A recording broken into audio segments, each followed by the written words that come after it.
Esta deverá ser a penúltima pregação no livro de Atos, pregação de número 88.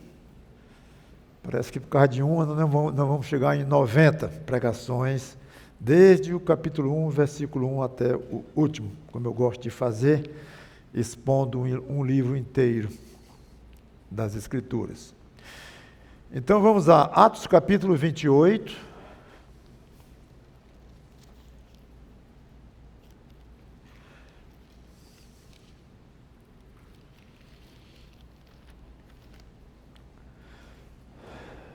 Vamos retomar no versículo 16, até a pregação passada, nós vimos Paulo chegando em Roma.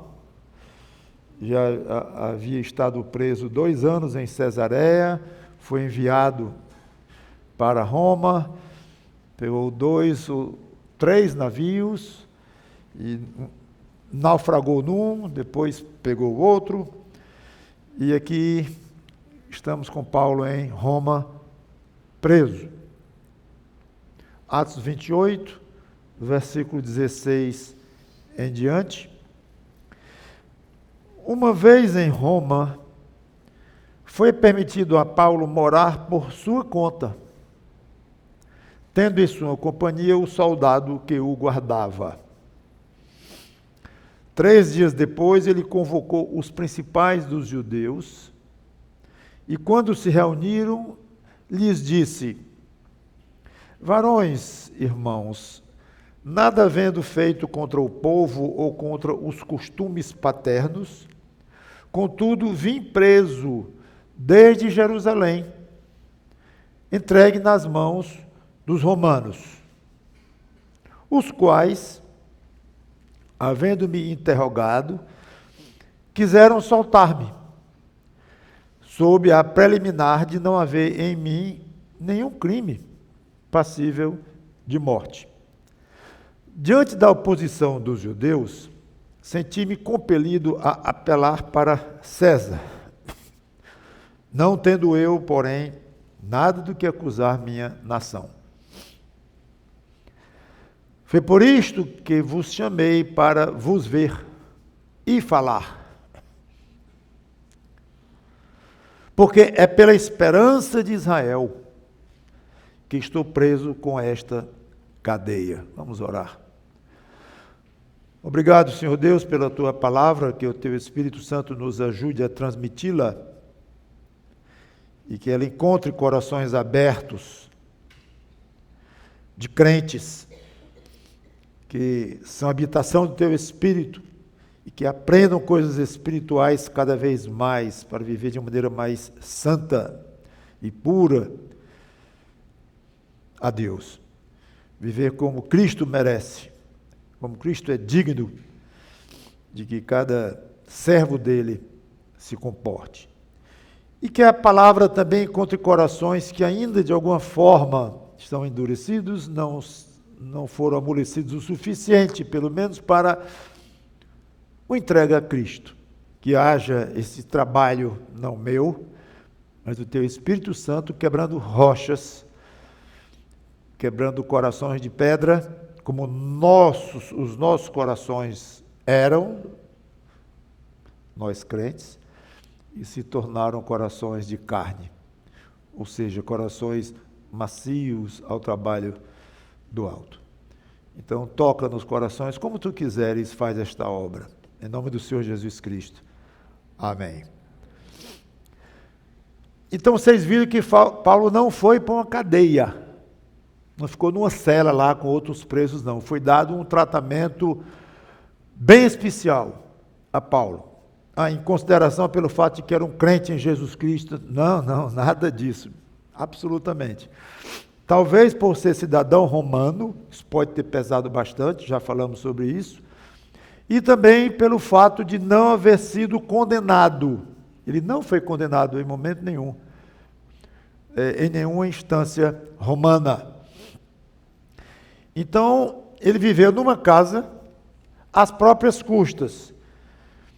Não sabemos a fonte do dinheiro de Paulo para pagar esta casa. Ele alugou uma casa e se ofertas que vinham até ele, alguma herança que ele tinha pessoal, algum trabalho manual que ele desenvolvia lá dentro da casa, onde estava preso, não sabemos, mas o fato é que foi assim que aconteceu.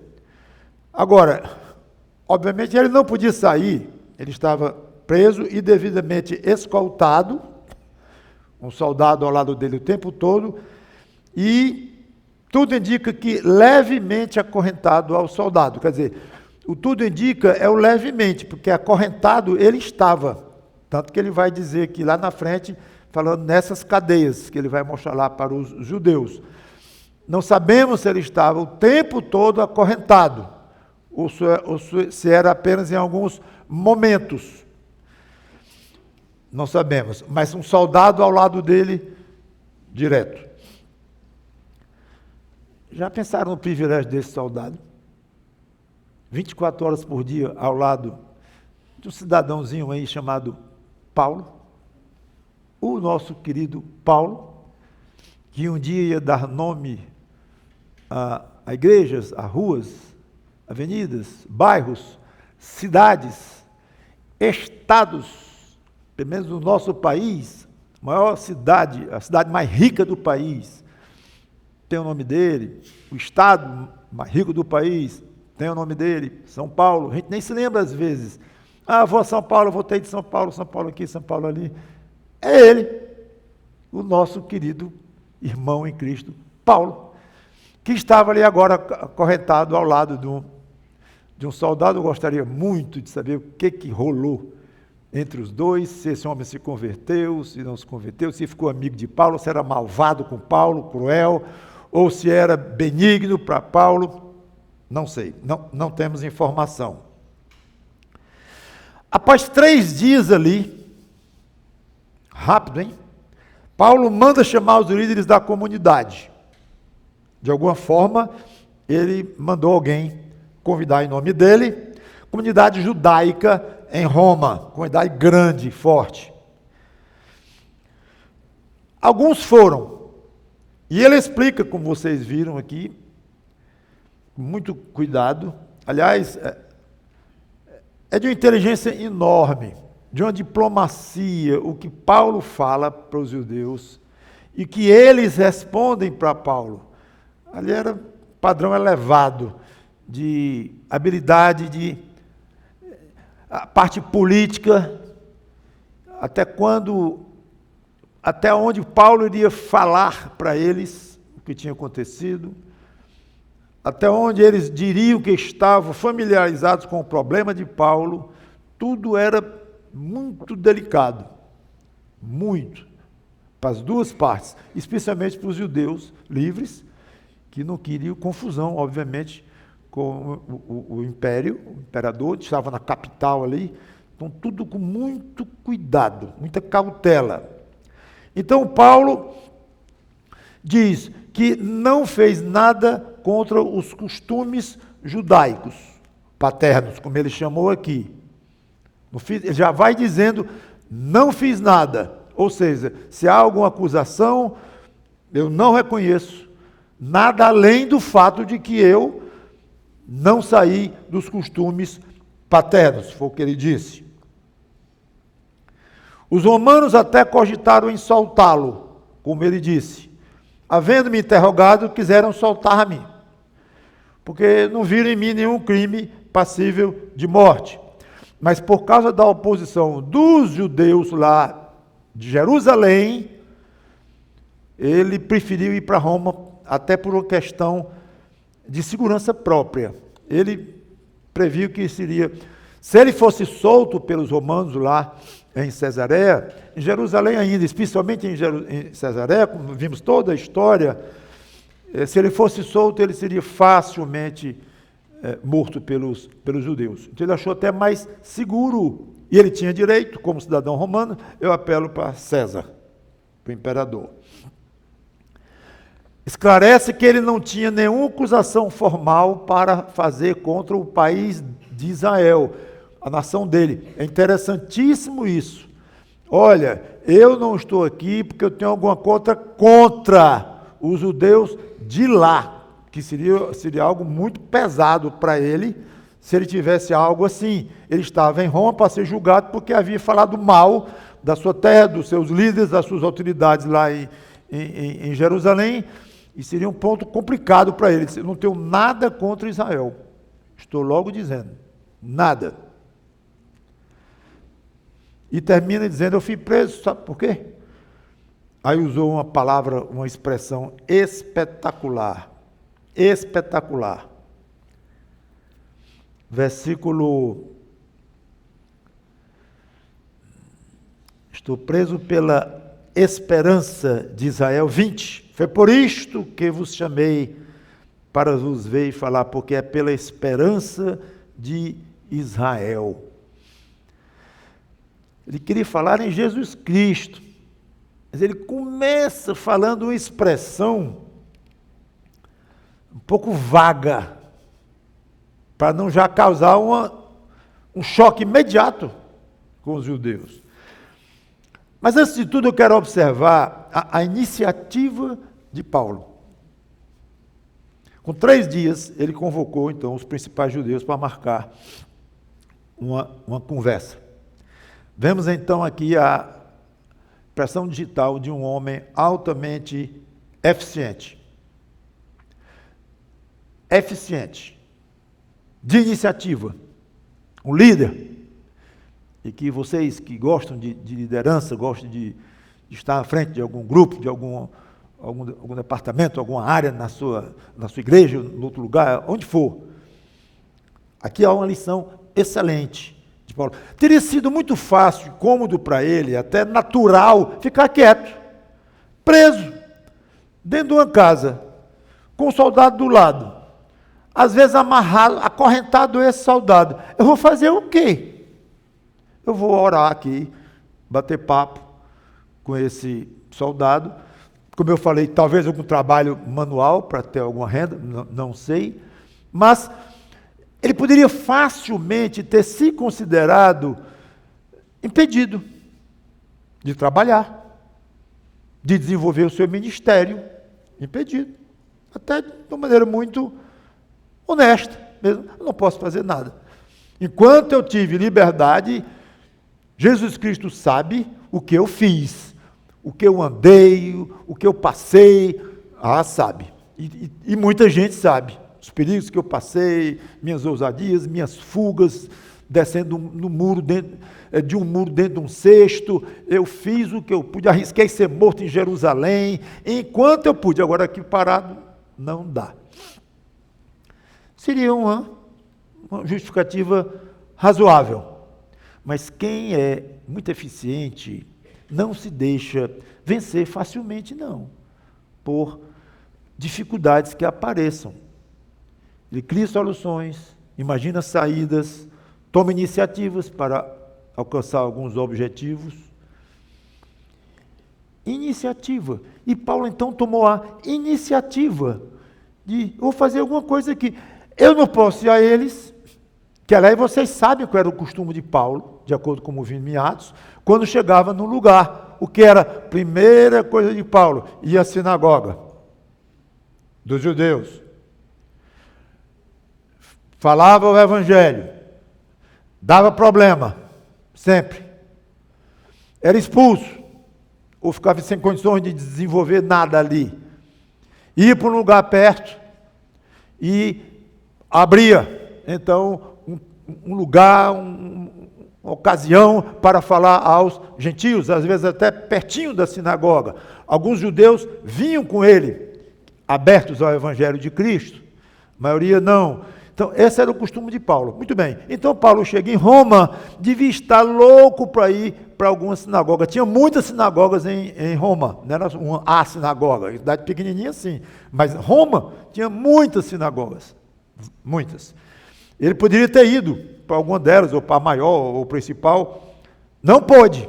Então, se eu não vou para eles, eles vêm para mim. Olha a criatividade de Paulo. Eles vêm até mim. Eu vou falar daqui, amarrado e tudo. eu vou falar com esses homens, esses meus conterrâneos judeus.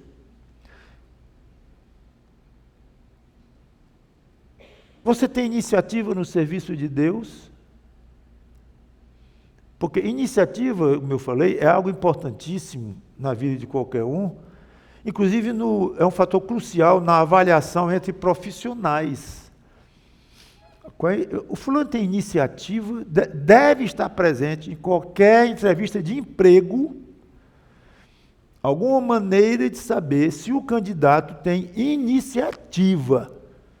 Ele faz alguma coisa. Com certeza, alguém assim tem uma chance muito mais alta do que o outro que é paradão. Não pode ser inteligente, pode ser honesto, pode ser sincero, mas é paradão. Não toma iniciativa. Deixa eu fazer umas perguntas para você avaliar melhor. Você fica esperando ser chamado para algum serviço na igreja?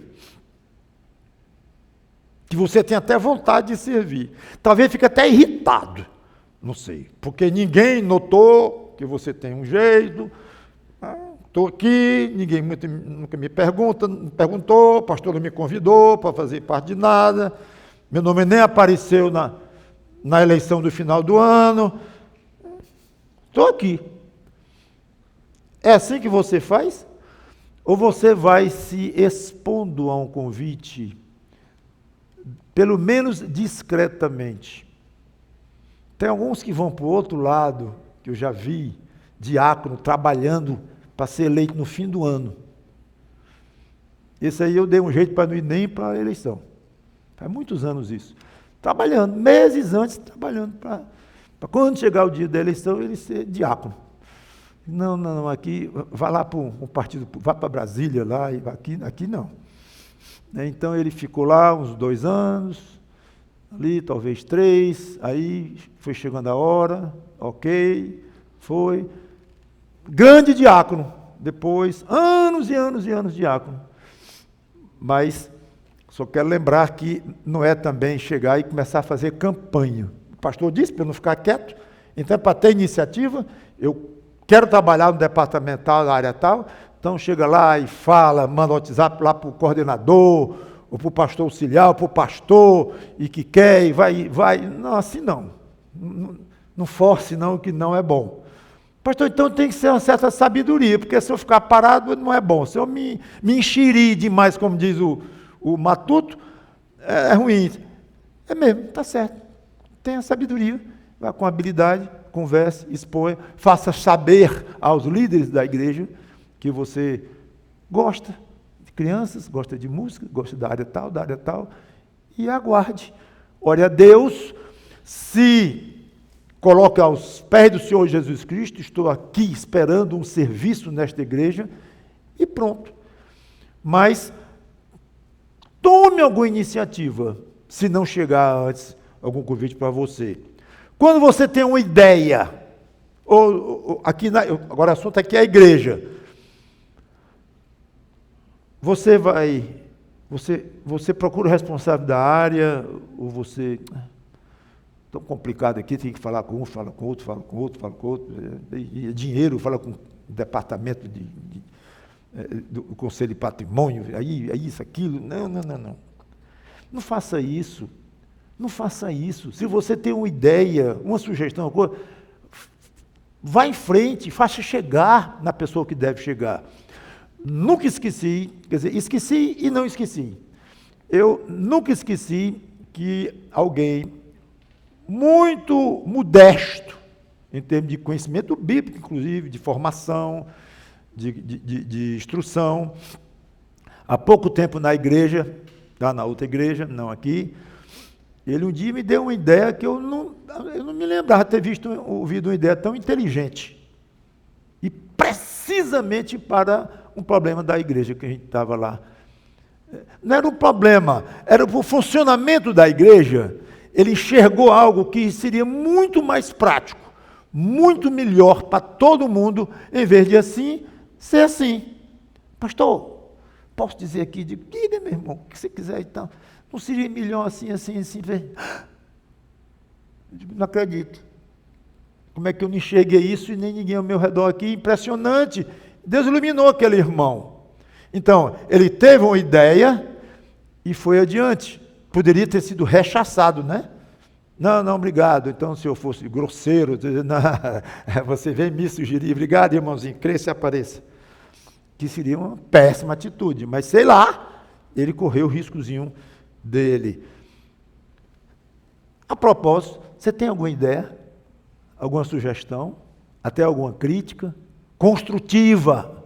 Para bater, não. Construtiva. Para o bem.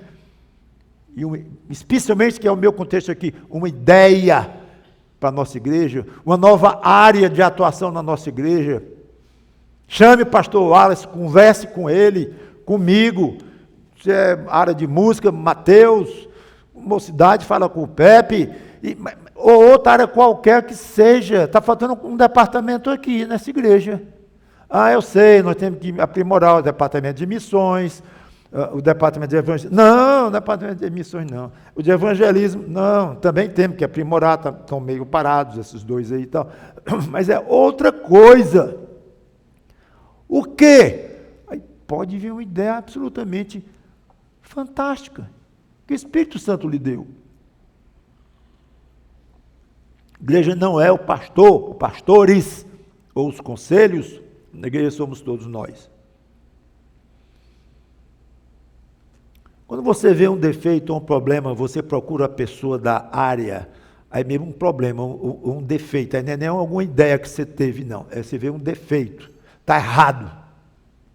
Isso aqui está errado, não está bom. Será que o pastor sabe disso? Ou o coordenador da área sabe disso? Vá em frente e leve, isso é seu, a casa é sua, a igreja é sua. Tudo isso, meus irmãos, é iniciativa. Fica aí o toque. Segunda coisa, transparência. Paulo foi de uma transparência fantástica. Ele contou logo o seu caso, o resumo de uma maneira bem aberta, bem franca. Diz que se alguns judeus se opuseram tão duramente a ele, que alguns judeus foram muito fortes contra ele, planejaram matá-lo, inclusive 2 vezes, você deve se lembrar, que ele preferiu ir preso a Roma, mas que não tinha nada como Israel, como já comentei, abriu o jogo, falou da situação como era, e conforme vou comentar mais adiante, a expressão que ele jogou lá, que estava ali pela esperança de Israel, ou seja, ele abriu, foi exatamente, dito com muito cuidado, muita cautela, mas com muito jeito, mas sincero, aberto, sem dúvida.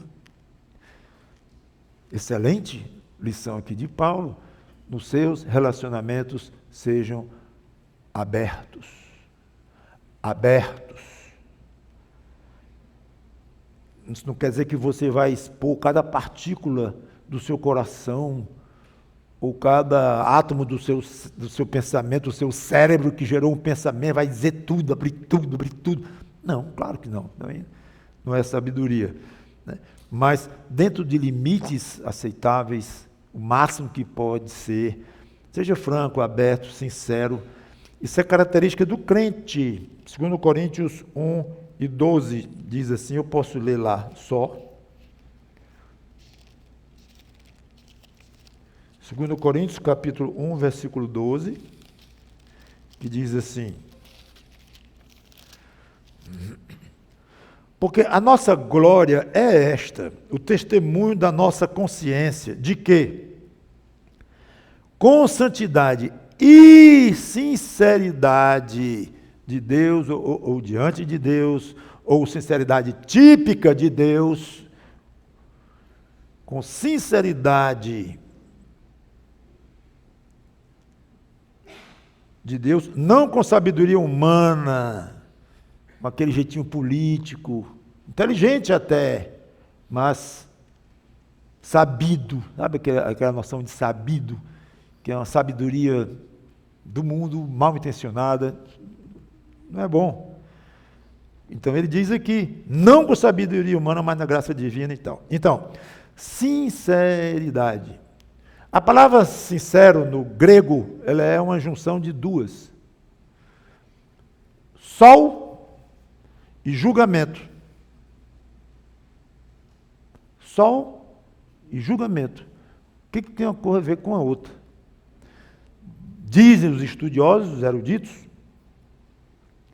que lojas escuras na época, na Parina, ou coisa assim, e eu vendia, ia comprar uma coisa e tinha medo de ser falsificado. Já tinha pirata na época, falsificado. Então a pessoa ia para o exterior da loja, para a calçada, e ver na luz do céu, do sol, ele ia julgar, avaliar aquele produto à luz do sol. Aí via, e lá eu vi, isso aqui não presta, isso aqui lá no escuro até que é bom, mas aqui fora não vale nada. Ou o contrário, isso aqui é original, vou comprar, alguma coisa assim. Então, essa é a origem da palavra grega, sincero, examinado, aberto. Hoje a gente tem aqui o celular, né? Acende a lanterna e joga um foco fortíssimo em cima, até no escuro, você vê coisas incríveis com a força da lanterninha do nosso telefonezinho celular. Mas antigamente não. Então, sincero, você pode testar até a luz do sol, maior não há, pode testar que está lá. Pense nisso. Eu sou testável. O que eu digo para uma pessoa pode ser testado na frente de 10. Isso é sinceridade, é ser sincero. Se pode ser testado, examinado, checado aquilo que eu falo. Se eu for falar, ou muito ou pouco, tem aqueles que falam muito, aqueles que falam pouco, não importa. Mas o que sair da minha boca será sincero. Pode examinar a luz do sol que sustenta o que eu disse. É linda essa ideia. E Paulo aqui mostra, então, exatamente o que ele falou lá para os coríntios. Ele foi sincero. Se chamasse os próprios judeus lá de Jerusalém, que acusaram Paulo, estavam com ódio dele, chamasse para aquela reunião lá e dissesse, olha, Paulo disse isso, isso, isso. É isso mesmo? Ou depois da reunião, é isso mesmo? Foi isso mesmo. Ele não falou mentira nenhuma, não. É muito gostoso isso. Então, seja sincero. Uma coisa que tem me ajudado muito, ao longo do pastorado já longo, né? É que às vezes, pastor, tem uma bronca aqui grande. Eita. Reunião, não sei onde, o fulano e tal, 1000 coisas, né?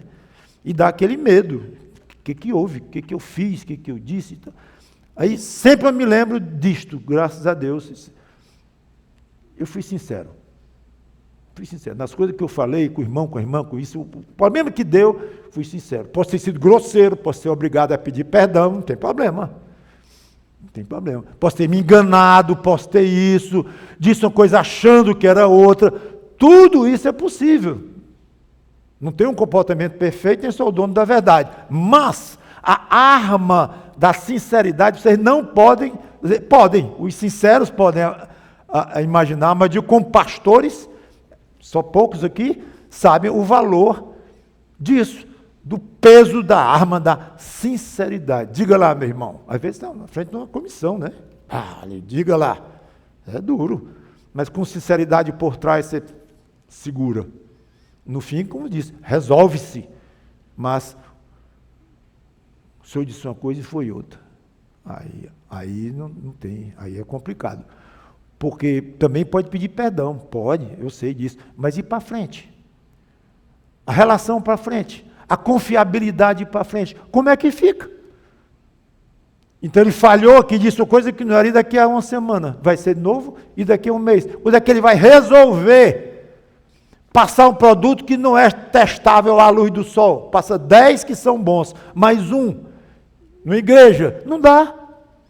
Então vocês, líderes, aqui da igreja, professores, coordenadores, diáconos, conselho, tudo, líderes, sejam sinceros no negócio, no andamento, no trabalho, no serviço, no ministério desta igreja, e tudo irá bem com vocês. E eu próprio, que seja sincero, acho que eu posso dizer, com a graça de Deus, continuar sendo, mas que continue, porque no primeiro tropeção pode ser muito grave o resultado. Então, se dá satisfação ao seu coordenador, coisa assim, ele lhe chamou para uma conversa, olha, tem uma coisa que não está bom aqui, o que que houve? Seja sincero, transparente, até onde puder ser. Terceira observação que eu quero fazer de Paulo é a habilidade de evangelista. Ele foi muito hábil ao entrar no assunto do evangelho, como já antecipei, numa frase meio vaga, deixando claro que ele estava fazendo algo a favor de Israel. Não era contra Israel, como os acusadores dele de Jerusalém estavam dizendo. Claro, esse camarada aqui está causando problema e tudo, prende, mata. Não.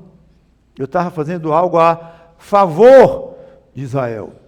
Só que ele disse isso da maneira como vocês viram, ele estava acorrentado por causa da esperança de Israel. Ele jogou um peso enorme em cima dessa frase, dizendo que era o próprio motivo pelo qual ele estava ali chamando os judeus e porque estava ali preso. É meio óbvio que ele fez levantar uma grande curiosidade na mente de cada judeu ali. Mas que esperança é esta? Esperança de Israel?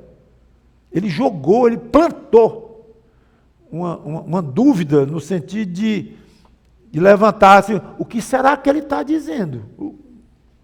Está falando de quê? Será o Messias? De fato, nós estamos esperando o Messias. Era grande a expectativa do Messias na época, vocês sabem, enorme. Sim, mas tudo bem, mas o que o Messias tem a ver com a seita de Paulo? O que o Messias tem a ver com esse homem que andou por aqui? Mataram, disseram que numa cruz, mas disseram que ressuscitou. O que tem a ver com a outra? Tal desse Nazareno? O Messias? Não deve ser sobre o Messias, não. Eu sei lá o que passou na cabeça deles, mas deve ter deixado grande curiosidade e deixou, como nós vamos ver aqui, Paulo atingiu o alvo perfeitamente. Ele plantou algo que causou uma curiosidade neles muito grande. Eles tiveram vontade de saber a resposta. Uma maneira pobre de evangelizar, eu acho que todos nós tropeçamos nisso, em algum momento, é você dizer para uma pessoa que você está feliz por poder estar testemunhando de Jesus. Você gostaria que ele fosse na sua igreja. Você precisa ouvir o meu pastor. Conhecer o meu grupo de estudo bíblico lá em casa. Eu estou feliz, eu estou satisfeito, Ora, ele não está muito interessado nas coisas que você gostaria, não. Ou pensa, ou que quer. Ora, ele tem os problemas dele.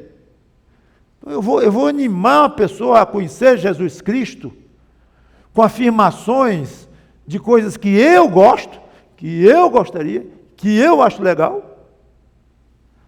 Não é sábio. A maneira mais útil de pregar o evangelho é mostrar que pode ser altamente benéfico para o seu ouvinte.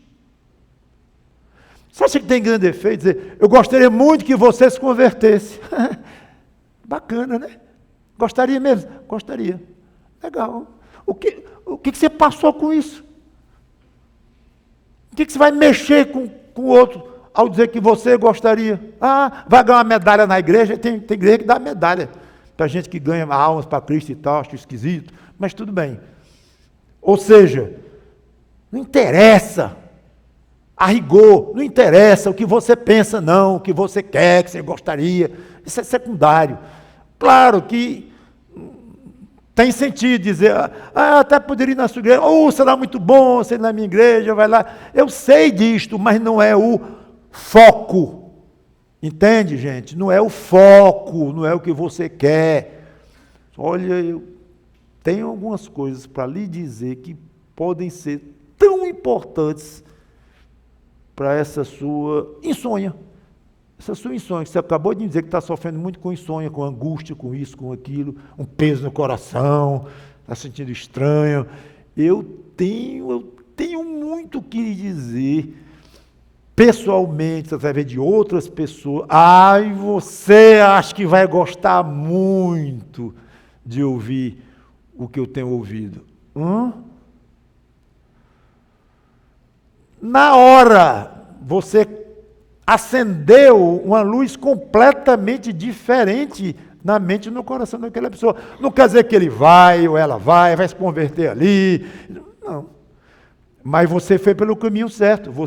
E que é pura verdade. Gente, isso não é manipulação, não. Isso não é técnica. Não é uma técnica de arrastar pessoas para a igreja, você arrastar pessoas para fazer entrega a Jesus Cristo. Não é uma técnica manipulativa evangelística. Não, é pura verdade. Eu estou preso aqui por causa da esperança de Israel. Esperança é essa? Eu digo, com calma, depois eu falo. Tudo verdade. Nada fabricado por Paulo. Fica a sugestão. Jesus disse para a mulher samaritana, lembra João 4? Eu tenho uma água melhor do que esta água aí, que você está se esforçando tanto para pegar com um balde, uma corda e tal. Eu tenho uma água melhor. Como é isso? Como é aquilo? Ele foi levantando na cabeça dela vontade de conhecer um pouco mais do que aquele homem misterioso estava dizendo. Ele foi conduzindo de uma maneira natural e, imagina se era benigno, né, o propósito de Cristo com aquela mulher. Fica aí a lembrança. Reação dos judeus, versículos 21 e 22.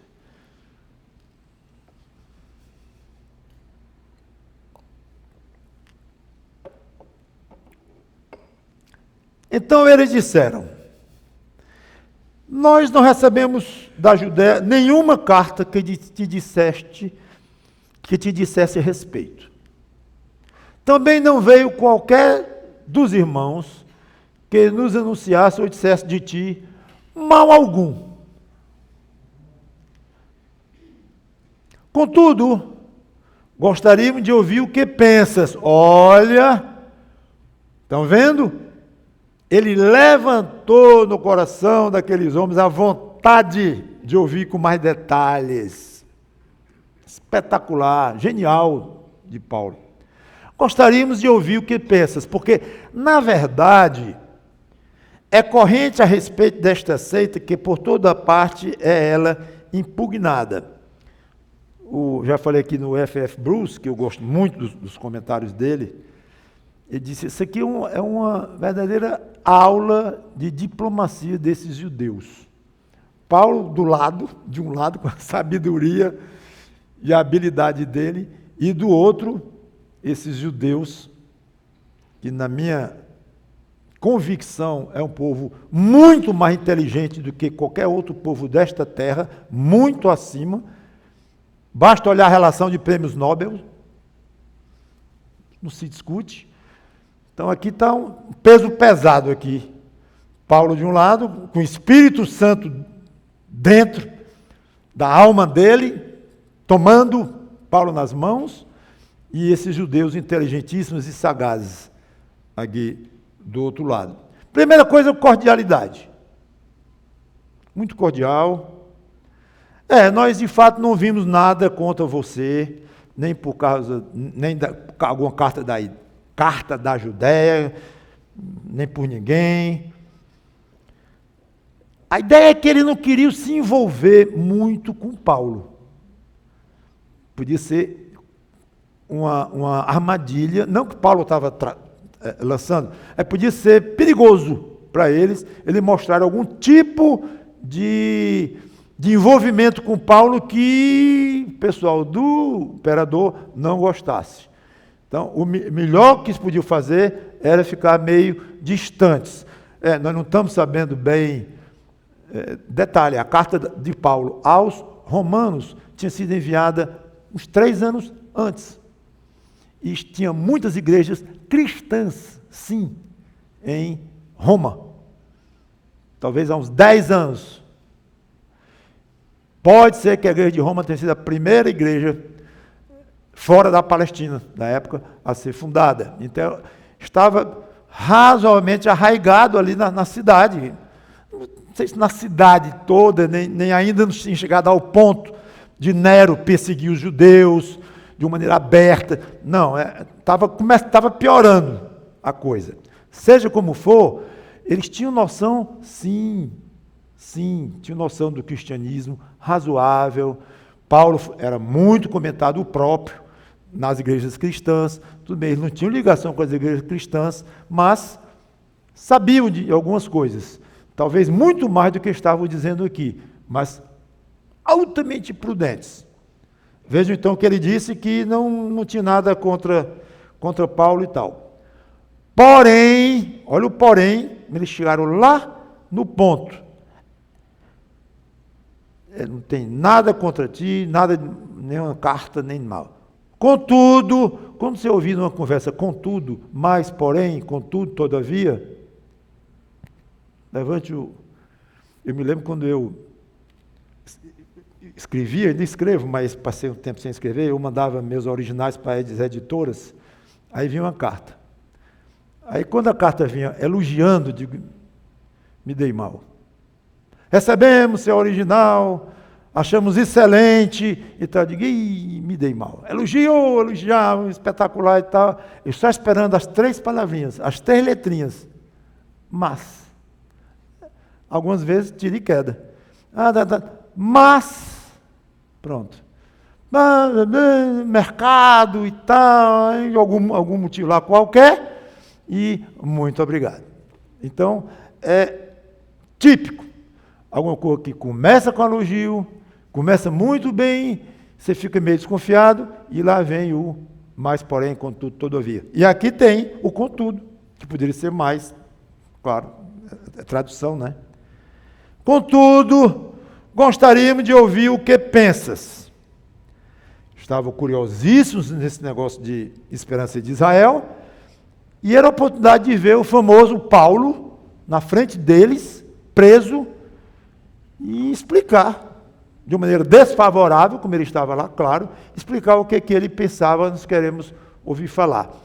E eles revelam aqui um dos motivos pelos quais eles queriam ouvir falar de Paulo. Além, entendo eu, da curiosidade de que era essa esperança de Israel, porque era uma chance boa dele ver o líder, ou um dos líderes, desta seita que, por toda parte, é impugnada. Pá! Com muito jeito. Pois é, não temos nada contra o irmão. Não chegou nada contra o irmão oficialmente, mas a gente sabe que ter ouvido falar, que não é bem ouvido falar, é mais do que isso, porque, como eu disse, estavam em Roma várias igrejas cristãs, eles sabiam, não é bem ouvido falar, e é ruim. O irmão aqui, sei lá como é que ele chamava, o Paulo, é o líder de uma seita ruim. E nós queremos, quase como se explique agora, mais ou menos isso que aconteceu. Eu imagino que, muito à parte dos motivos que levaram os judeus, sinceros ou não, ou uma mistura, de ouvir Paulo de novo, eu imagino a alegria de Paulo, quando ouviu, queremos te ouvir de novo. Posso estar enganado, acho que era o grande desejo dele, era a plateia, para ele falar o evangelho, era o ministério dele, mas estava dentro de uma casa, às vezes amarrado. E ali estava judeus, certamente a nata, os que foram escolhidos para ir falarem com Paulo lá na casa / prisão, ali estavam ele dizendo, nós queremos lhe ouvir de novo. É muito gostoso. Independentemente das motivações dos judeus e do resultado que viria daquilo, certamente não seria bom. Paulo sabia, óbvio, que não seria bom, porque ele tinha dezenas de casos, de experiências em que ele começava a falar do evangelho para os judeus, começava ali e vai, quando chegava em alguns pontos, pá, crise grande. Ele sabia que ia dar errado, imagino, errado nesse sentido. Não importa, penso eu, ele queria falar, porque a obrigação dele não era falar, ele não disse que a obrigação que pesava sobre ele era falar, sou constrangido a falar, tenho que falar. Vem cá, você sente assim também? Você se sente constrangido? Constrangido que eu digo, nem encabulado não, é levado, porque tem dois sentidos constrangido, né? Eu estou constrangido, estou encabulado, não tem nada a ver com isso aqui. Eu estou dizendo constrangido, você sente algo lhe empurrando, você tem uma obrigação de... É nesse sentido que eu estou perguntando. Você se sente constrangido, levado, eu não quero usar a palavra forçado, ok? Que é uma palavra muito forte. Você se sente forçado, mas poderia usar. Você se sente pela sua própria consciência forçado a falar de Cristo e não se aquieta com essa expressão siri dentro de uma lata? Você se sente igual um siri dentro de uma lata? Altamente requieto, ou sentado em cima de um carrapicho, requieto, uma coisa no seu coração, requieto. Por quê? Não estou falando de Cristo. E você acha que precisa estar amarrado, aprisionado numa corrente, para poder se sentir doido para falar de Cristo, nem poder, como Paulo estava lá? Não, talvez você esteja amarrado com você mesmo, ou pelo diabo, espero que não. Correntezinha aqui do diabo, leve em você. Não mais uma corrente para levar para o inferno. Não. Você é crente, céu, ok. Mas a correntezinha do diabo, uma vez ou outra, ele nos pega. Bota o pé, gente, bufo, cai no chão. Acontece. Então, talvez você esteja amarrado com você mesmo, ou com o inimigo, ou com o mundo, não sei. Mas esteja sendo inquietado no seu coração. Eu quero falar de Cristo. Sabe a maior prova de que você tem um desejo correto de falar de Cristo? Quando você vibra com uma oportunidade. Vibra. Talvez aqui alguns se lembrem de oportunidades que Deus deu de se ficar horas falando de Cristo com alguém altamente improvável, num lugar altamente improvável, e que surgiu e você falou, perdeu o compromisso, não me interessa, mas vibrou. Isso é espetacular. O contrário disso é dizer, meu amigo, eu tenho que parar de falar porque eu tenho um compromisso tal aqui, e depois, outra vez a gente fala e tal. Irmão, está meio frio, não? Estou pensando a você que sabe. Não, eu tenho compromisso, estou atrasado e tal. Não sei. Nunca me esqueço uma vez que eu tive o privilégio de ligar para a igreja meia hora antes do culto começar. Era uma quarta-feira, não era um domingo. Eu queria saber se fosse domingo, como é que ia ser o meu teste. Mas quarta-feira eu acho que funcionou. Liguei meia hora antes para alguém da igreja e disse, pregue no meu lugar que eu não vou faltar o culto.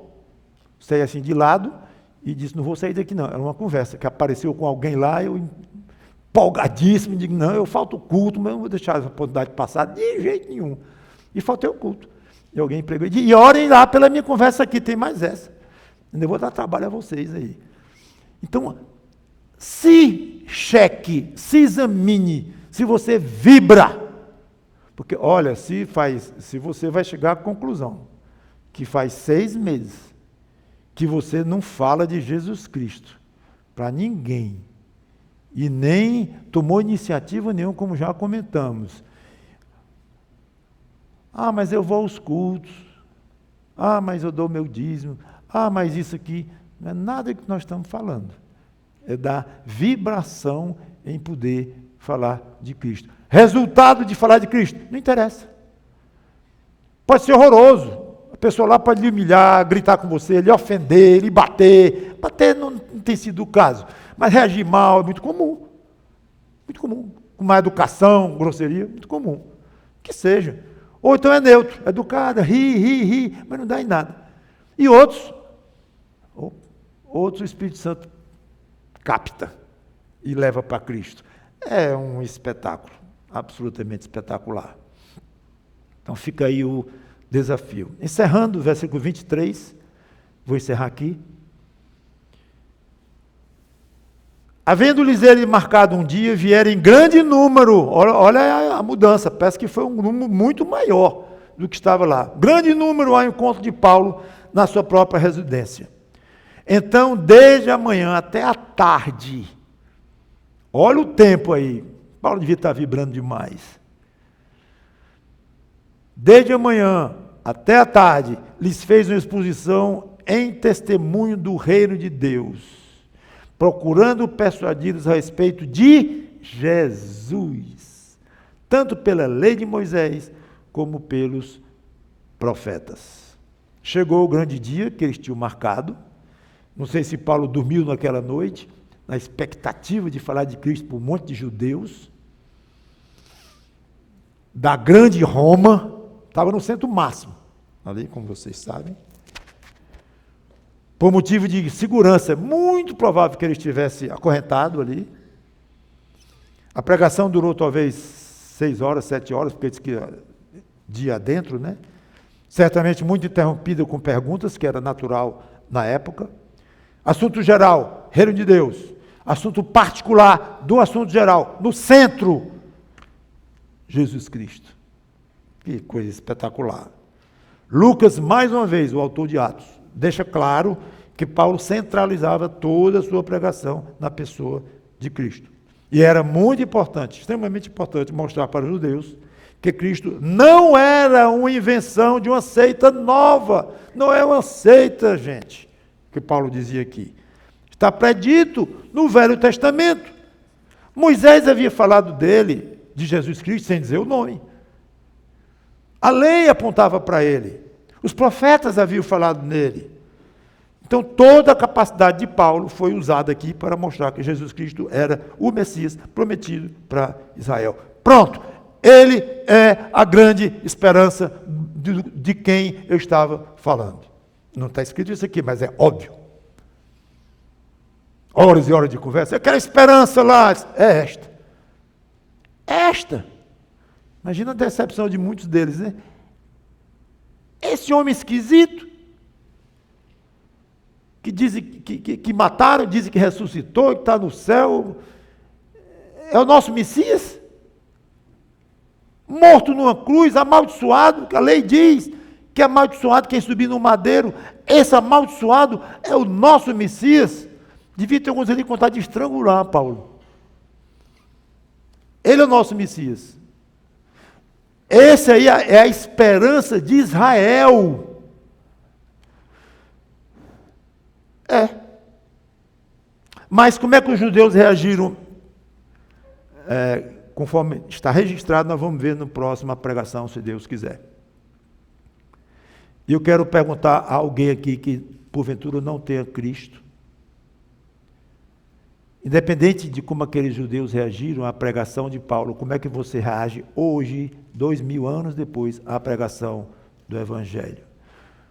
Você não pode fazer nada por si mesmo.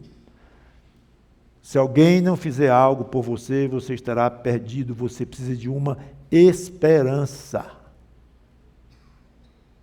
Israel precisava de um libertador nacional. Você precisa de um libertador pessoal. E mediante Cristo, Deus lhe propõe essa esperança. Eu quero encerrar lendo, sem comentar, 3 versículos e eu vou orar. 1 Timóteo 1:1, focalizando na palavra esperança, nós lemos: Paulo, apóstolo de Cristo Jesus, pelo mandato de Deus, nosso Salvador, e de Jesus Cristo, absolutamente a mesma palavra que ele usou lá para os judeus. A nossa esperança. 1 Pedro capítulo 1, versículo 3. Nós lemos: Bendito o Deus e Pai de nosso Senhor Jesus Cristo, que segundo a sua muita misericórdia, nos regenerou para uma viva esperança, mediante a ressurreição de Jesus Cristo dentre os mortos e tal. O crente tem uma esperança viva, que é alimentada pelo próprio Espírito Santo. Ainda em 1 Pedro, nas duas páginas seguintes, capítulo 3, versículo 15. Vamos ver o 14. Mas ainda que venhais a sofrer por causa de justiça, bem-aventurados sois.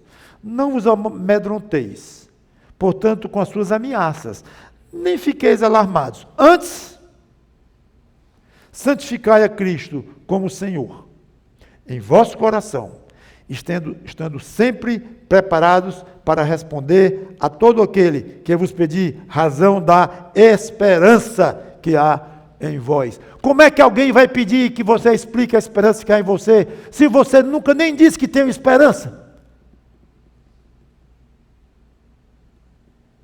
Bonito, né? Fiquem prontos para responder para qualquer um que lhe pergunte o motivo da sua esperança. Mas alguém vai lhe perguntar? Do nada? Do nada? Vem cá, essa esperança aí, que esperança? Eu nunca nem falei dela. Não é assim. Você vai ter que falar que tem uma esperança viva dentro de você. E juntamente com falar, vai ter que viver de uma maneira coerente com essa esperança que você diz que tem. Aí sim, aí o outro vai dizer, ué, esse camarada, ou essa senhora, ou essa moça, tem uma vida correta, é uma pessoa séria. E é religiosa, é assim que eles pensam, né? É assim religiosa, é religiosa. Eu acho ela tão bem ao reger as coisas, tem tido problemas que eu sei que na firma, na empresa, sei lá onde, problemas grandes na família dela, ela reage de uma maneira tão bem, chora, às vezes saudade de alguém que foi, mas é diferente. Ela chora, mas numa serenidade, não vejo desespero, ou então alguém falou mal dela aqui, e ela fez perdoar a pessoa, não se defendeu de maneira correta e tudo, mas coração grande, e é diferente essa moça, essa minha colega, esse senhor, esse cidadão, é diferente. Aí vai nascer a vontade de perguntar, vem cá, qual é o motivo? O que está por trás dessa esperança que você tanto fala e que faz você viver assim? Olha, um crente que ouve uma pergunta dessa, ele pode sair pulando no meio da rua, talvez acabe no manicômio, não sei. Mas ele tem motivo de sair pulando pelo meio da rua, feito um bezerro, de alegria, porque o que ele falou e o que ele viveu deu motivos para uma pessoa dizer, por favor, me explique. Agora o que Pedro diz? Esteja pronto. Explicar? Jesus morreu na cruz, ó. Não, assim não. Diga melhor, fale melhor, explique melhor. E virão algumas perguntas, né? E esse Jesus e isso, e judeu e tudo. Complicou tudo. Então, procure, dentro da sua condição de tempo, de cultura, de conhecimento, da sua condição, cada um na sua condição, o inteligentíssimo de acordo com a sua condição, o não tanto, não importa. Mas, pelo menos tenha a consciência tranquila com você mesmo, ou você mesma, que você está preparado. Essa pergunta pode não vir nunca, mas se vier, eu estou preparado. Me fala aí disso aí. Vou lhe falar. E no mínimo, contar a sua história. Sincero, história que pode ser testada à luz do sol. Foi assim, assim, assim, assim. A Bíblia diz isso, isso, isso.